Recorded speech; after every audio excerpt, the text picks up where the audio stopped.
easiest way to understand the book of Genesis is to see it as God's story of creation and how humans fit into that creation, specifically the key humans who play a part in his plan of redemption. Genesis starts out with God creating the heavens and the earth, and then the creation of Adam and Eve. And then from there, the story will fast forward through large chunks of history only to slow down when it's time to focus on key players in God's story.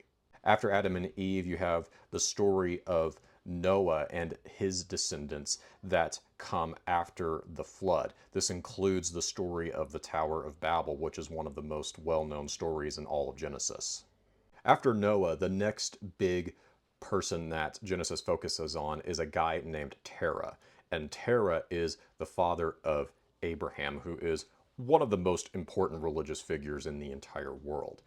God calls Terah to go to this new land, but he doesn't complete the journey, and so God calls his son Abraham to go and do the same. And this is where we get God's promise to Abraham that becomes the cornerstone of not just Judaism, but Christianity and Islam as well.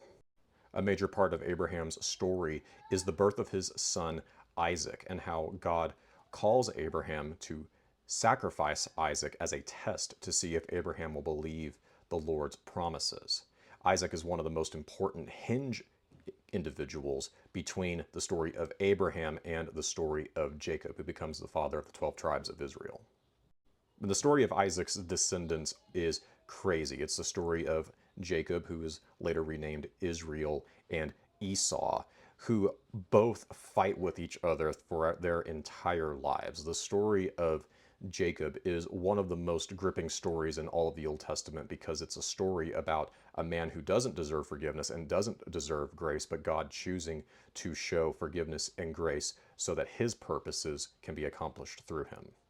And then finally, Genesis ends with the story of one of the most important sons of Jacob, Joseph, and how Joseph is sold into slavery and how God providentially raises him up to not just save Egypt, but to save Jacob and the rest of his children and Joseph's brothers. This also sets the stage for the question of how the Israelites end up in Egypt at the time of the Exodus. Genesis is one of the most important stories, not just in Genesis, but in all of Scripture, because it shows God's control over the events of human history and how people can intend things for evil, but the Lord is powerful enough to use those evil actions to accomplish his good purposes.